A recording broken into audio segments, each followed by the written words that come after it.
বন্ধুরা, আমি আলপনা কিচেনের আমি আপনাদের কাছে চলে এসেছি আবার একটা নতুন কিছু রান্না নিয়ে। আপনারা নিশ্চয়ই পমফ্রেট মাছ নানান রকমভাবে খেয়ে দেখেছেন রান্না করে। আজকে আমি দেখাই আপনাদেরকে, গ্রিন পমফ্রেট করে দেখাবো। ঠিক আছে, গ্রিন টাইপের বা ওটা অনেক পুষ্টিকর হবে। তা এই দেখুন, পমফ্রেট মাছ নিয়ে নিয়েছি, ধুয়ে নিয়েছি, নুন হলুদ মাখিয়ে নিয়েছি পমফ্রেট মাছটা। এই দেখুন, সর্ষে নিয়েছি, কালো সর্ষে, এই যে কালো সর্ষে, এই যে সাদা সর্ষে অল্প, এই যে পোস্তর ভাগটা একটু বেশি দিয়েছি, পোস্ত, এই যে ধনেপাতা, কাঁচা লঙ্কা, বেগুন, আর এর সঙ্গে একটু কুলেখাড়ার শাক দেবো। আপনারা তো নিশ্চয়ই জানেন কুলেখাড়ার শাক খুবই উপকার। তা আমি ওইটার সঙ্গে এই যখন সর্ষেটা বাটবো তার সঙ্গে কুলেখাড়ার শাকটা একটু বেটে নেবো। তা ওটাও আপনাদেরকে দেখাবো আমি। তা দেখবেন যে কেমন করে আমি রান্নাটা করি বা কি, আপনারা বাড়িতে করে খেয়ে দেখবেন। অনেক রকম তো করে খেয়েছেন, এটা একবার করে খেয়ে দেখবেন যে কেমন লাগে। চলুন তাহলে দেখাই আপনাদেরকে। দেখুন, এই দেখুন কুলেখাড়ার শাকটাকে ছাড়িয়ে নিয়েছি। তা কুলেখাড়ার শাকটা একটু ধুয়ে নেবো। আর এখানে আপনার ধনেপাতা, কাঁচা লঙ্কা আছে, এগুলোও ধুয়ে নেবো একসঙ্গে, দিয়ে এই সর্ষেটার সঙ্গে বেটে নেবো এগুলোকে। আর বেগুন কেটে নিয়েছি, দেখুন এই যে কুলেখাড়ার শাকটা, দেখুন কুলেখাড়ার শাকটাকে ধুয়ে নেব, দিয়ে ওর সঙ্গেই বেটে নেবো একসঙ্গে। এইটা যদি গর্ভবতী মারা বা কাউরির যদি না থাকে, মানে গায়ে রক্ত কম থাকে বা কিছু, এটা খেতে পারেন। আর এর সঙ্গে একটা রসুন দিয়ে দেবেন, এই যে 1 কোয়া আর এই 1 কোয়া দিয়ে দেবেন, এরকম 2 কোয়া রসুন দিয়ে দেবেন বাটার সময়। তা চলুন দেখাই আপনাদেরকে। এটা ধুয়ে নিই, মিক্সিতে বেটে নিই, তারপরে দেখাই রান্নাটা। দেখুন, ফ্রাই প্যান বসিয়ে দিয়েছি, তেলও গরম হয়ে গেছে, তেল দিয়ে দিয়েছি, মাছগুলো ভেজে নিচ্ছি। পমফ্রেট মাছ কিন্তু খুব হালকা ভাজবেন, পমফ্রেট মাছ বেশি ভাজতে না।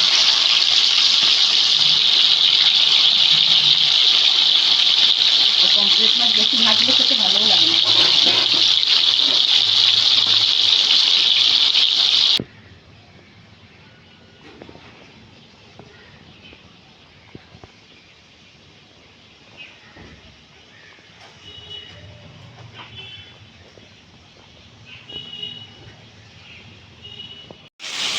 এরকম মাছ ভাজা হয়ে গেছে হালকা করে, এবার তুলে নিচ্ছি।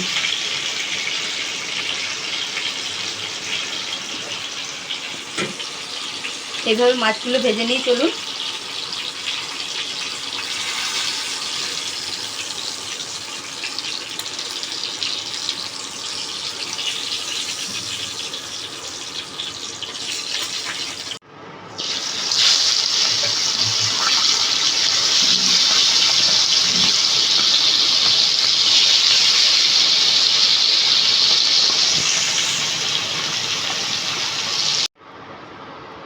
মাছগুলো ভাজা হয়ে গেছে, সামান্য কালো জিরে দিয়ে দিলাম ওই তেলেই। দেখুন,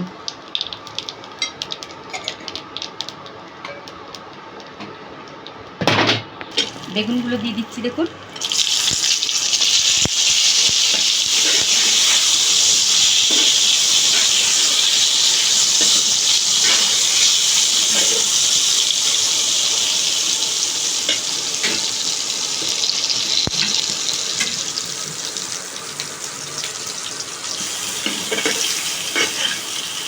দেখুন বেগুনগুলো ভাজছি, ভাজা হয়ে যাক। এবারে সর্ষে, পোস্ত, এই যা ভেজে রেখেছি, ভেজে রেখেছি বলছি আপনাদেরকে, যাই হোক ওগুলো দিয়ে দেবো, একটু ভাজা হোক। দেখুন বেগুনটা ভাজা হয়ে গেছে। এবারে এই কুলেখাড়ার শাক, ধনেপাতা, সর্ষে, পোস্ত সব বাটা ছিল, এটা দিয়ে দিলাম। এখনও নুন হলুদ দিইনি, নুন হলুদটা দেবো।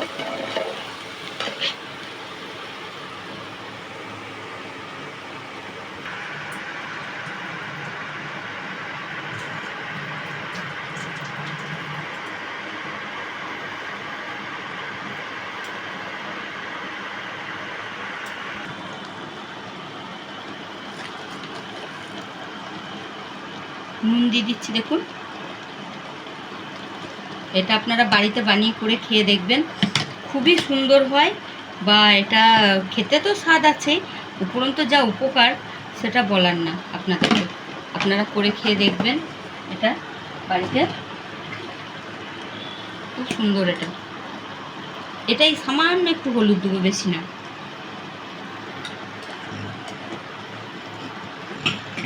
হলুদটা বেশি দিয়ে দিলে সবুজ ভাবটা চলে যাবে।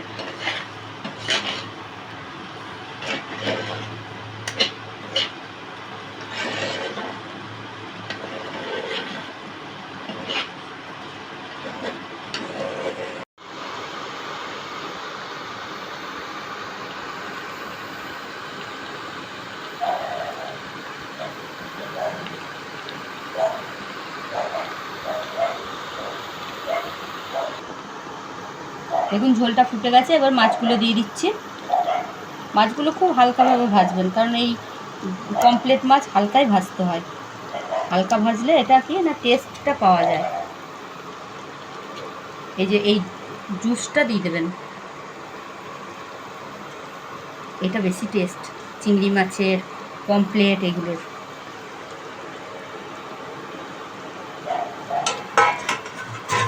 সামান্য একটু ফুটিয়ে এবার নামিয়ে নেব।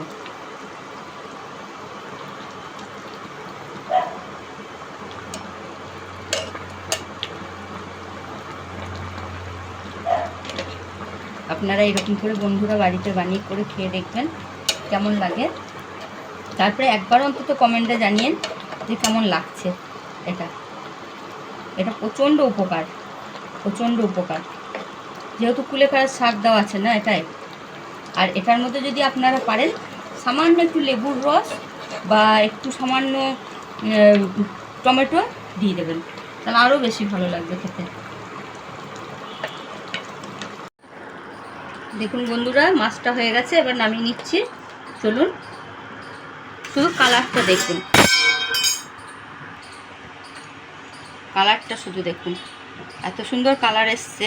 মানে সবুজ যে এটা সবুজ কালারটাই এসছে। দেখুন, কুলেখাড়ার শাক দেওয়া আছে, পাতা, কুলেখাড়ার শাকের পাতা যেটা বাটা, তারপরে এর মধ্যে দেওয়া আছে ধনেপাতা বাটা।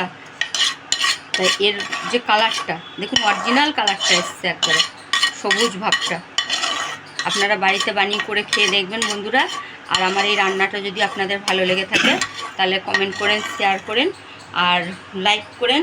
আর যদি আপনাদের চ্যানেলটাকে আমার ভালো লেগে থাকে তাহলে সাবস্ক্রাইব করেন বন্ধুরা।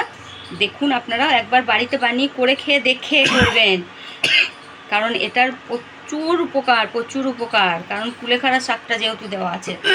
আপনি খালি কালারটা দেখুন, একবার কালারটা দেখুন, একদম অরিজিনাল কালার, বুঝেছেন? একবারে সবুজ ভাবটা এসছে।